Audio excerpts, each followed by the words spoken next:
아세요? 여러분들한테 오프닝을 이제 저 들어가면서 질문을 한 가지씩 드리고 싶습니다. 여러분들이 이루고 싶은 사랑의 모습은 어떤 모습인가요? 그리고 여러분이 개개인이 생각하는, 내가 생각하는 축복의 의의와 가치는 어떤 의의와 어떤 가치를 지니고 있나요? 그래서 이 두 가지 질문을 생각하시면서 오늘의 참 부모님에 대한 이야기, 그리고 이어지는 원리 이야기를 함께 나눠보도록 하겠습니다. 아홉 번째 강의, 벌써 절반 이상을 이제 지나가고 있는데요. 바로 참 부모님의 현현이라고 될 수 있겠습니다. 성원식은 이렇게 참 부모님께서 성원식을 통해서 참 부모로 이 땅에 나타났다라는 것을 현현이라고 하게 되는데요. 먼저 참 부모님께서는 세 가정을 먼저 약혼을 해주셨습니다. 근데 많은 사람들은 우리 참 부모님께서 주장하시는 원리와 참 부모님의 삶을 보고 아, 정말 비성서적이다. 성경과는 관련이 없다.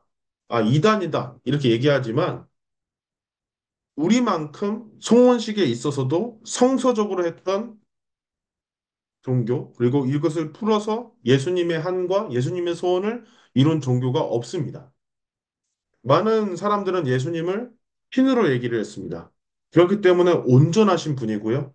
그렇기 때문에 죽으러 오셨고, 예수님은 죽기 위해 태어났고, 죽음을 통해서 모든 인간들은 그 죄를 사함을 받았다. 구원을 받았다라는 것을 이야기합니다. 근데 그런 예수님이 생각해 보세요. 예수님이 죽기 위해 태어났다면 그게 뭡니까? 그것만큼 인권 유린이 없는 것이죠. 그건 인권 유린 이상으로 그 사람을 모독하는 행위입니다. 예수님은 사실 결혼하고자 오셨고요. 그리고 이 천사들, 당시에 인간 이전에 있었던 창조를 함께 했었던 천사들도 축복을 받고 싶었어요. 모든 남자와 모든 여자가 이성을 원하는 것처럼, 그리고 이성을 통해서 완전해지는 것처럼 천사들도 축복을 받고 싶어 했습니다. 태초에 아담과 해아, 그리고 세 명의 천사장이 있었는데요. 그 성서에서 나오게 되는 내용들입니다. 그런데 참 부모님께서는 성혼을 하시기 전에 1960년 3월 26일에 이 세 가정을 먼저 약혼식을 시켜주십니다. 그 다음에 참 부모님께서는 가약식, 약혼식을 하시고요. 그 뒤로 1960년 4월 11일에 음력으로는 1월 6일에 한 부모님께서 이 땅에 현현하시게 되십니다. 그래서 이렇게 아담형, 노아형, 야곱형 이 세 시대를 탄탄복귀했다. 그리고 완성했다라는 조건을 이때 세우시는데요. 여러분들께 왜 아담형, 왜 노아형, 왜 야곱형 이렇게 얘기를 하냐면요. 참 부모님의 이러한 원리와 또 생애와 삶 전반적인 것들이 성서적이고요. 예수님의 한, 그리고 예수님께서 보여주셨던 그 하늘 부모님, 아버지 하나님, 그리고 이런 하나님이 온전해지시는 과정에서 이런 섭리들이 정말 필수적으로 있어야만 했었다라는 것들을 말씀을 드립니다.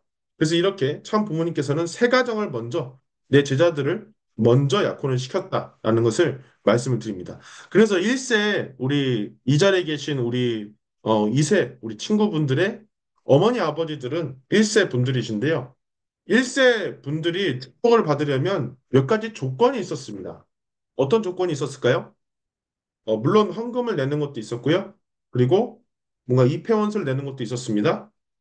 근데 그때 당시 1세 분들, 저희 어머니도 저희 아버지도 여러분들의 어머니 아버지도 믿음의 자녀 세 분이 있었어야 됐습니다. 그래서 그러한 것들은 그러한 과정을 통해서 1세가 축복을 받는 그 과정을 통해서 참 부모님의 승리권을 상속을 받는 것이다. 라는 것을 다시 한번 말씀을 드리겠습니다. 대학식은 이렇게 이제 치러지게 되는데요. 현 부모님께서 이 땅에 현현하신 타이밍을 여러분 생각해 볼까요? 가약식이라고 보시나요? 아니면 성원식이라고 보시나요? 엄밀히 말하면요, 여러분. 가약식이 맞습니다. 이 두 분이 부부로서 완성된 아담형, 완성된 해와형, 그리고 창조 본연의 이상을 완성한 이 남성과 여성이 하나가 되는 순간입니다. 상징적으로라도 하나가 되는 순간, 그 시작이 바로 가약식이라는 것이죠. 그래서 이렇게 재림주의 한국 재림, 또 우영의 아버지와 실체 아버지의 일체화 뭐 여러 가지들이 있는데요. 이것을 이해하려면 어떻게 생각을 하면 되냐면 동방의 예루살렘이 나타난다라는 계시는 요한계시록에서 나와 있습니다.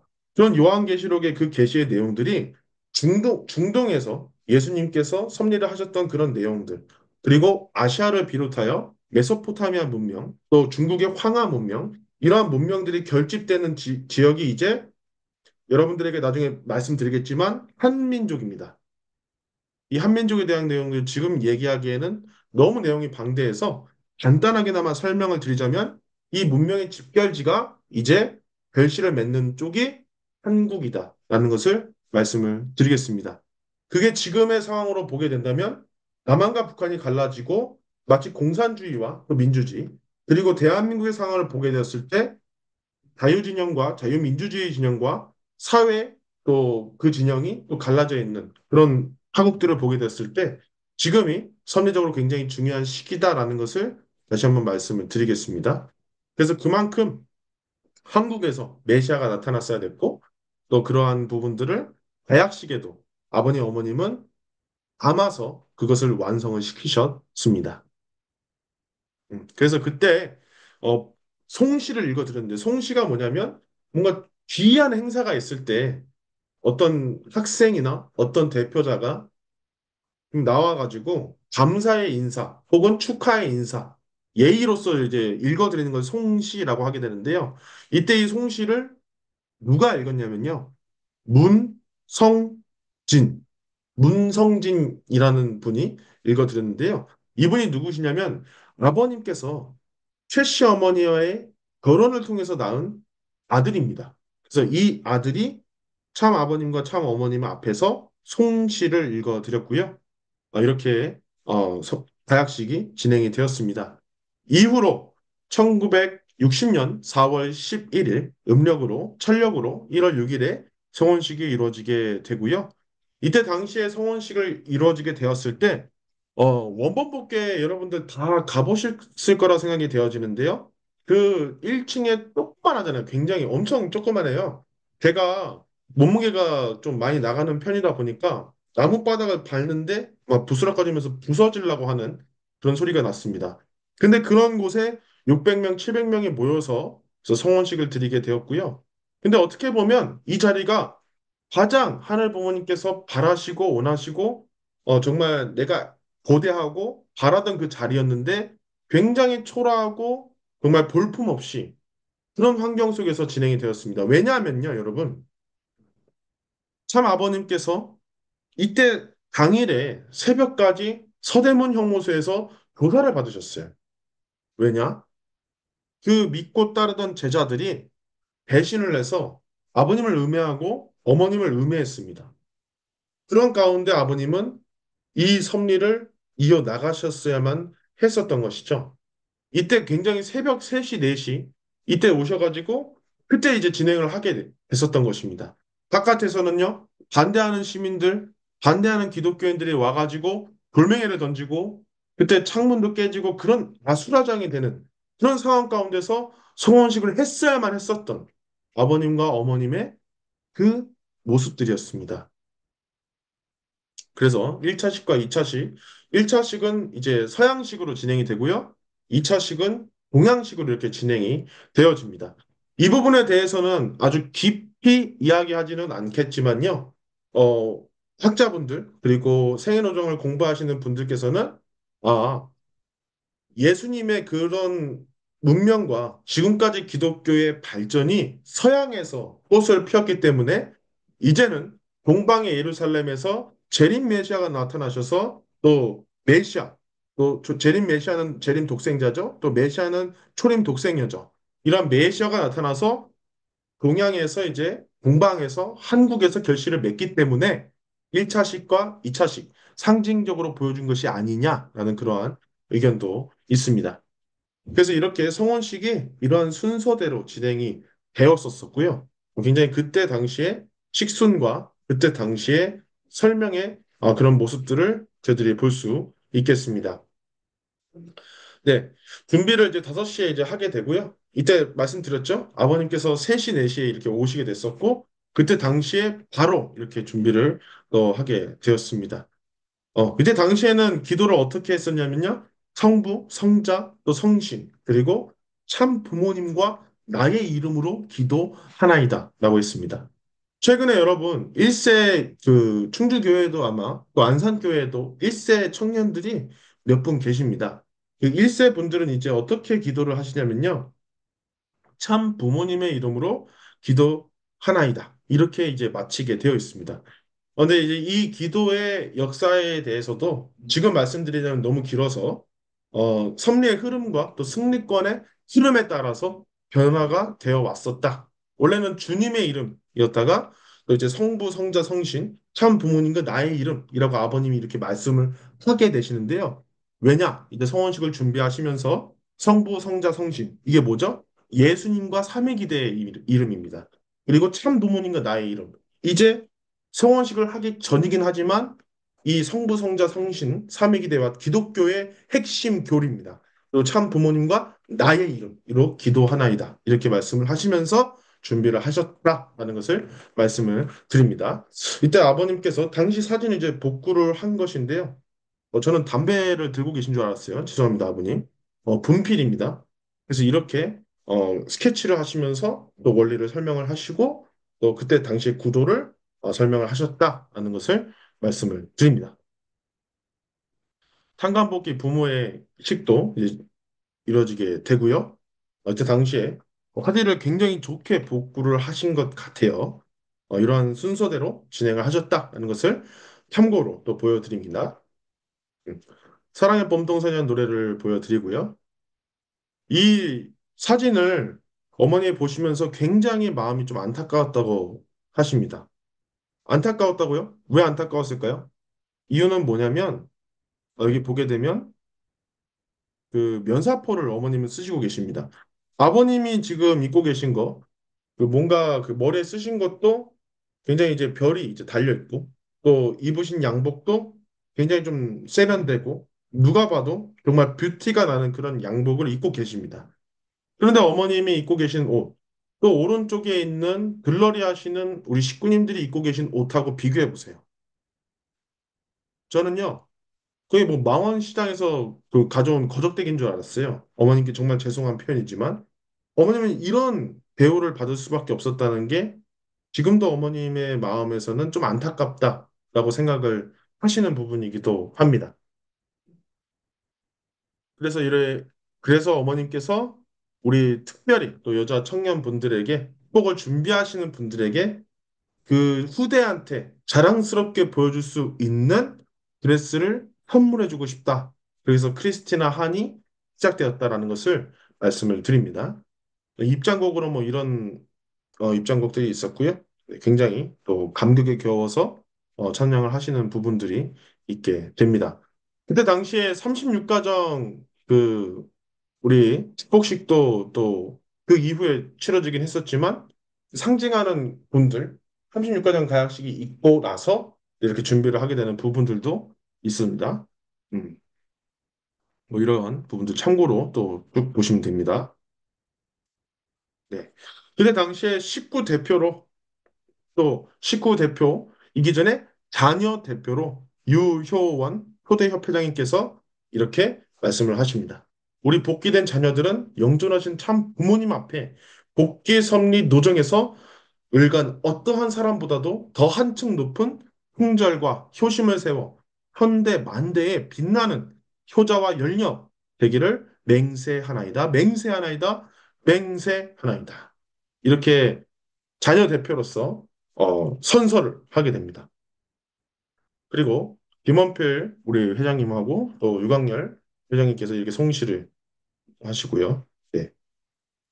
이렇게 알파와 오메가 유한계시록의 내용이죠. 처음과 나중, 시작과 끝, 하나 하나 하나, 하나님 하나 본일, 부모 하나 합일, 천주하나 전일 이렇게 하기도 합니다. 굉장히 계시적인 내용들인데 이게 어떤 내용이냐면 나는 시작과 끝이요 알파요 오메가요 완성 이런 내용들이 있는 그 성서의 내용들 그리고 참 부모님께서 알려주셨던 진리의 내용들을 송시로서 표현을 하신 겁니다.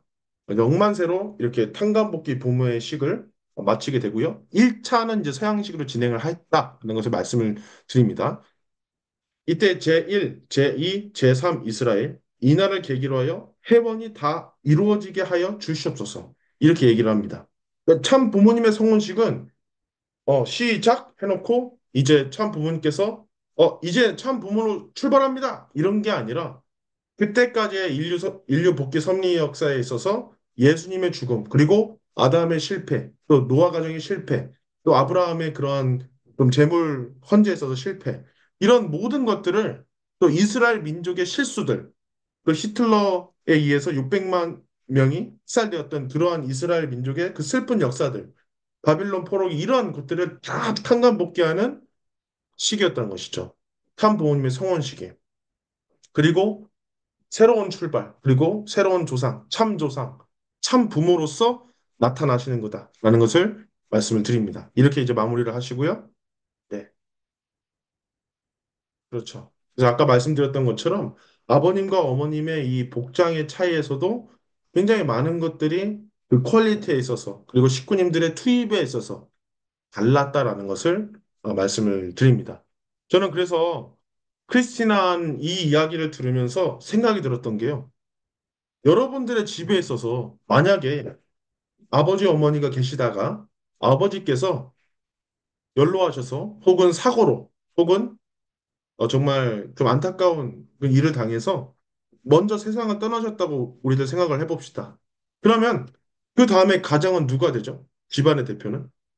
엄마 아닌가요? 어머니 아닌가요? 그렇잖아요. 아버님에 대해서는 뭔가 아버님이 하신 말씀, 아버님께서 하신 지시사항은 그냥 그대로 따르는데 왜 우리 참 어머님께서 하신 그 말씀과 지시사항은 그대로 따르지 못하는가? 나는 이런 부분에서 정말 안타깝다라고 생각이 또 되어지는 것 같습니다. 그래서 어머님께서 그런 차원에서 성혼식 당시의 복장에 있어서도 정말 우리 자녀들한테 내가 더 귀한 것을 물려주고 싶다. 그리고 여러분들이 제2의 참부모, 또 제3의 참부모가 되어서 여러분들의 그 축복과 여러분들의 그 결혼이 후대에 자랑이 되었으면 좋겠다라는 그런 염원을 담아서 크리스티나 한을 만드시게 된 것입니다. 2차로 이렇게 영광의 부모의 식을 하게 되시고요. 동양식으로 진행을 하십니다. 그래서 본연의 부모라는 그런 얘기도 하시고요. 제1, 제2, 제3 이스라엘 그 민족을 회원하는 식을 창간 부모 복귀의 식에서 하셨다면 이제 동양식으로 이제 본연의 부모, 처음의 부모, 조상으로서 참 부모로서 시작하는 이 시기 영광의 부모의 시기 되겠습니다. 그래서 이렇게 진행을 하게 됩니다. 그래서 아버님, 어머님이 서로 맞절을 하십니다. 맞절을 하세요. 많은 사람들이 어머님께서 아버님에게 간택을 받아서 이제 어머님께서 아버님에게 잘 부탁드립니다 하고 절을 하는 장면이라고 얘기를 하시지만 사실 그렇지 않습니다. 아버님과 어머님이 동격의 자리에서 서로가 서로를 모시는 그런 표현으로서 맞절을 하셨다라는 것을 말씀을 드립니다. 예물 교환 동시에 동격의 입장에서 교환을 하시면서요. 그때 당시에 여러분들과 같은 청년, 여러분들과 같은 성화의 입장에서 송시를 올려드린 두 명의 식구님이 계셨습니다. 그래서 이렇게 성학생 대표로 하시고요. 또 청년 대표로서도 이렇게 하시게 됩니다. 그래서 저는 축복식이라는 것, 또 성원식이라는 것, 그런 측면에서 봤을 때 미래 세대가 정말 주인이다. 미래 세대가 이러한 참 부모님의 성원식을 잘 알고 우리들이 그 전통과 그 성공과 그 영광을 이어 나가야 된다. 그런 생각을 또 하게 되는 것 같습니다. 쭉쭉 넘어가겠습니다. 저 이 사진 보고 이거 너무 좀 작업 많이 했는데 그런 생각도 들었어요. 그만큼 화질이 굉장히 복구가 잘 되었다는 생각을 하게 됐거든요. 그때 당시에 이렇게 고화질로 어떻게 하겠어요? 좀 기술이 좋아진 것 같습니다.披露宴에서는 박보이라는 어, 유니버셜 발레단 또 총장이시기도 하면서 여러 가지 일을 하셨어요. 워싱턴 타임즈 회장도 하시고 이 박보이라는 분이 나는 자랑스러운 한국인입니다. 라는 그런 스피치로 굉장히 유명하신 분인데 아버님께서 덴버리 감옥에 들어가셨을 때 한국인 대표로서 스피치를 하셨던 분이 이 박보이라는 분이세요. 그래서 이 박보이라는 분이 아버님, 어머님, 제가 오늘 노래 한 곡 해드리겠습니다. 그 1절 참 아버지, 2절 참 어머니. 말 그대로 참 아버지, 뭐 천심한 기도회처럼 참 어머니 이렇게 7초 만에 노래가 끝나버렸습니다. 그렇게 좀 웃긴 얘기들도 있었고요. 당시에 이제 그 이러한 제사 음식들 또 하늘한테 바친다는 의식으로 이렇게 준비를 했었습니다. 그게 당시의 모습들이고요. 너무 웃겨가지고 이렇게 하는 걸 보게 됩니다.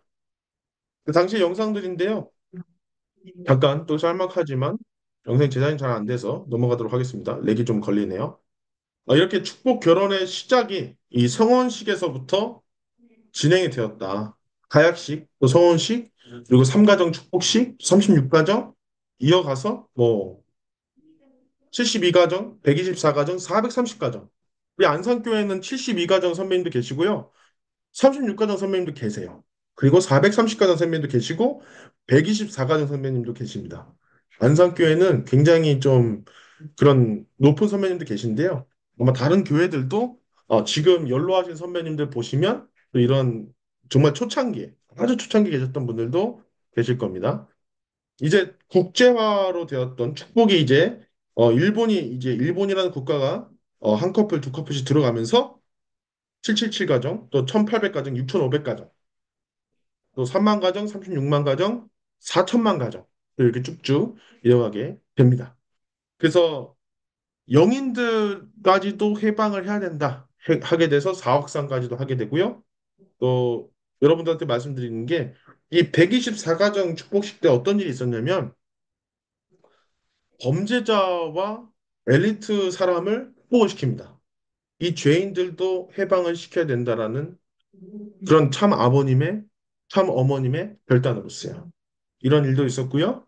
또 이렇게 그 국제 결혼, 이 자리에 계신 우리 우연찮게도 실시간으로 듣고 계시는 분들의 부모님들은 더 포함해서 다 국제 가정이시다라는 것을 다시 한번 말씀을 드립니다. 그리고 이제 그들의 자녀들이 축복을 받고요.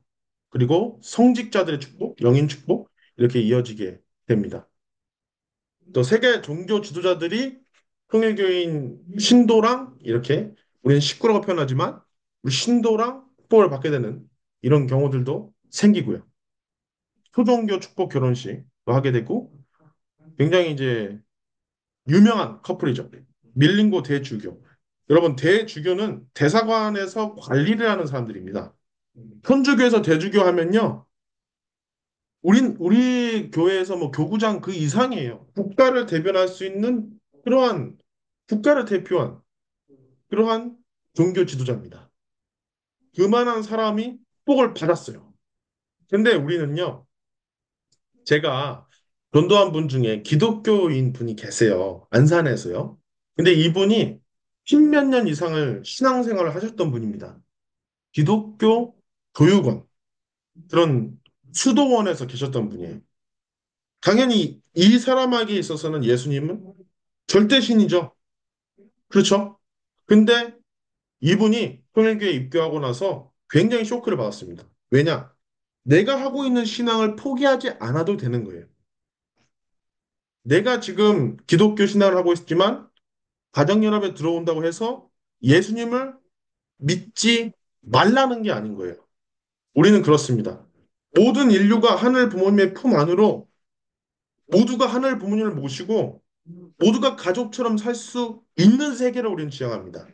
그렇기 때문에 천주교의 미사를 드려도 되고요. 불교의 그 절에서 하는 그 의식을 드려도 되고요. 또 기독교의 예배를 드려도 되는 것입니다. 그래서 이렇게 밀린고 대주교님하고 성마리아 우리 여사님하고 축복을 받으시게 되십니다.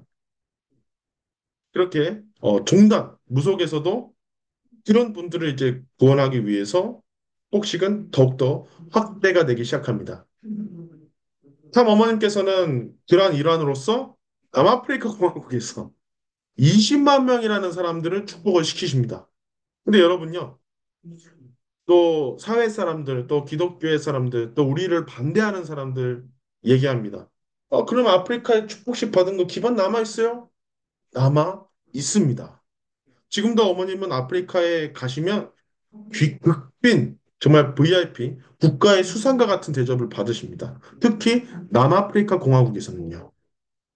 어머님께서 전도하신 분이 사무엘 하데베 그 하나님의 계시교회의 선지자이십니다. 이분이 신도 수만 500만 명이 넘어요. 남아프리카의 특별 고문으로 계십니다. 영적 지도자죠. 근데 이런 합동 결혼식, 정말 축복식은 도대체 왜 하냐? 도대체 왜 하냐? 그렇게 질문을 한다면 우리는 이렇게 말할 수 있겠습니다. 제3 이스라엘 편성을 하늘 부모님의 나라를 이 지상에서 완성시키기 위해서이다. 내가 하겠다고 한 게 아니라 하늘 부모님의 그 명령에 의해서, 하늘 부모님의 소원에 의해서 하는 것이다. 라는 것을 아버님께서는, 어머님께서는 주장을 하셨습니다. 그래서 저는 평일교회에서 하는 어떠한 그 활동들, 정치적인 활동들, 심지어는 언론, 뭐, 봉사활동, 그런 것보다도요, 실질적으로 평화로운 세계를 만들기 위해서 노력했던 것은 바로 축복이었습니다. 필리핀 당시에 그 볼모지 국가에 개발도 되지 않은 그곳에 아버님과 어머님은 막대한 자금과 돈을 퍼부어서 필리핀의 국가를 지키려고 했습니다. 당시 필리핀은 그 베트남이 공산화되고 나서 필리핀에게도 그 공산의 바람이 일었었고 필리핀을 구해야만 했었습니다. 그래서 정말 한국의 분들과 필리핀의 그런 정말 공부를 하고 뜻이 있고 그런 분들을 매칭을 해주셨고요. 일본도 마찬가지입니다. 그 일본과 한국 지금도 한일전 하면 월드컵 뭐 토토 얘기는 하면 안 되네요. 월드컵에 그 보게 되면 뭐 한일전 하면은 일본 운동이 너 쪽발이 새끼, 매국노 새끼 이러잖아요. 그만큼 민족 감정이라는 게 정말 극양돼 있습니다. 근데 그 한국과 일본의 사람들을 축복을 통해서 하나가 되었고 그 과정을 통해서 태어나신 분들이 여러분입니다. 그래서 저는 합동 결혼식을 통해서 이 두 국가가 화해가 되고 하나가 되고 평화로 또 사랑으로 나아갈 수 있다는 게 정말 엄청난 거예요. 저는 축복에 있어서는 몇 번이나 강조해도 정말 모자르지 않다 생각합니다. 팔다리가 없는 한국 사람하고도 축복을 받겠다라고 했던 그 일본 여자도 있었어요. 이게 통일교입니다. 무섭다고 할 수 있겠죠. 세뇌당한다고 할 수 있겠죠. 그러나 그들의 마음과 그들의 생각, 우리 부모님들의 생각과 마음에는 평화를 위해서, 참 부모님을 위해서, 하나님을 위해서 그 길을 가셨다는 것을 여러분들에게도 다시 한번 말씀을 드립니다. 한 부모님께서 이 땅에 현현하셔서 그렇다면 원리적으로 어떠한 가치와 의의가 있게 되는 겁니까? 질문을 한다면 이렇게 말할 수 있겠습니다. 하나님은 보이지 않습니다. 그런 보이지 않는 하나님을 우리는 어떠한 존재를 통해서, 중보자를 통해서 봐야 우리는 구원을 받을 수 있게 됩니다. 우리는 이세지만, 원죄 없는 이세로 태어났지만, 또 이 영상을 보시는 분들 중에서는 축복을 받고 혈통전환을 하셔야 되는 분들도 계실 거예요. 근데 일반적인 타락 인간들은 구원을 받기 위해서는 이 참 부모, 보이는, 하늘 부모님의 보이는 계시자로서의 참 부모가 있어야 구원을 받고 혈통을 전환시킬 수 있습니다. 그러한 면에서 하나님 아버지의 면을 보여주시는 참 아버님, 하나님 어머니의 면을 보여주시는 참 어머님이 하나가 돼서 참 부모가 되어서 그들을 통해서 정말 참 부모를 통해서 혈통이 전환돼서 내가 중생이 되고 그런 중생이 된 나를 통해서 가정이 형성되고 종족, 민족, 국가, 세계가 형성이 되었을 때 이제 이 전체적인 이 타락 세계가 복귀가 되어 서로서로가 사랑할 수 있는. 이 자리에 계신 여러분들은 서로서로를 사랑하시잖아요. 서로서로가 사랑하고 정말 아껴주고 가족처럼 하나 될 수 있는 그 세계. 그게 바로 천국입니다. 그 천국을 만드는 실질적인 운동이다라는 것을 말씀을 드립니다. 참 아버님께서도 이렇게 간절하게 이렇게 기도를 하시고요. 어, 이때 당시에 그 우우우 하는 소리들이 있는데 주변 식구님들이 얼마나 간절하게 생각하셨으면 그러한 울음소리와 그 통곡 소리였다. 말씀을 드리겠습니다. 어머님은 또 이러한 결단의 기도를 하시는데요.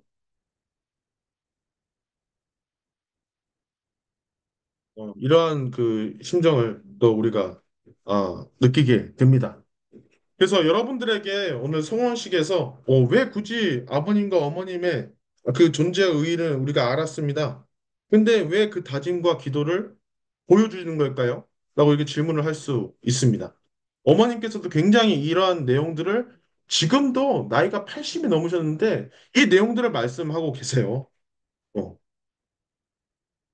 그래서 어머님께서 그때 당시에 23살 외 연상에 있는 아버님을 봤을 때 그리고 아버님과 성혼을 해야 된다는 것을 알았을 때 하늘 부모님의 외침을 들었을 때 어머님은 다짐했다는 거예요. 불쌍한 하늘 부모님을 알았고 불쌍한 아버님을 알았기 때문에 그 길을 걷다는 것이었습니다. 그 길을 가면서 내가 이 사람하고 결혼을 해서 부귀영화를 누려서 좋은 삶을 살겠습니다는 내용은 하나도 없었어요. 그 당시에. 어떤 외침이었죠? 하나님이 이렇게 힘들게 걸어오신 탄감복귀 섭리 역사를 내 때에서 끝낸다. 내가 끝낸다. 라고 스스로 결심하였습니다. 라고 어머님 그렇게 말씀을 하셨습니다. 근데 그렇다는 겁니다, 여러분. 이러한 참 아버님, 참 어머님의 다짐과 결단의 출발이 성혼식, 결혼식이었다는 것입니다. 그리고 그런 성혼식과 참 부모님의 그 가약식과 성혼식의 그 전체에 있어서 자녀된 노리는 어떻게 생각을 했었냐. 이렇게 내가 효자와 열녀가 되기를 맹세하나이다. 맹세하나이다. 맹세하나이다라고 이렇게 다짐을 하게 된다는 것이죠. 근데 우리가 우리의 사랑을, 우리의 축복을 생각을 할 때 공직자인 저도 마찬가지지만 늘 생각을 해봐야 되는 것이죠. 그 축복식과 성혼식의 그 자리가 어떠한 의미와 어떠한 의의와 어떠한 가치가 있는 것인가. 그리고 통일교회에 소위 1세라고 하는 전도가 되어서 가정을 꾸려서 지금도 활동을 하고 계시는 우리 선교사님들은 어떠한 다짐으로 축복을 받으셨을까? 그것을 오늘 우리가 이 시간 함께 생각을 해봤으면 좋겠습니다. 그래서 축복식, 성혼식이 있은 후부터 어, 누가 가정적 십자가를 짊어져 가지고 이겼다는 승리적 팻말을 받기 전에는 2차인 여러분의 가정이 갈 길이 없습니다. 이렇게 얘기를 하시는데요. 성원식과 토옥식, 또 우리의 결혼이라는 것은 결단과 또 약속, 그리고 선포의 그 과정인 것입니다. 우리가 축복을 받을 때 성원 문답을 하잖아요. 그런 의미들이 있는 것이다라는 것을 또 말씀을 드리고요. 이 영상을 이제 마무리를 하면서 여러분들의 개인적인 그 이야기들, 예를 들어서 내가 이루고 싶은 내 사랑의 모습, 내가 만들고 싶은 사랑의 모습, 내가 추구하는 사랑의 모습, 또 내가 생각하는 축복의 의의와 가치에 대해서 여러분들이 오늘 이 시간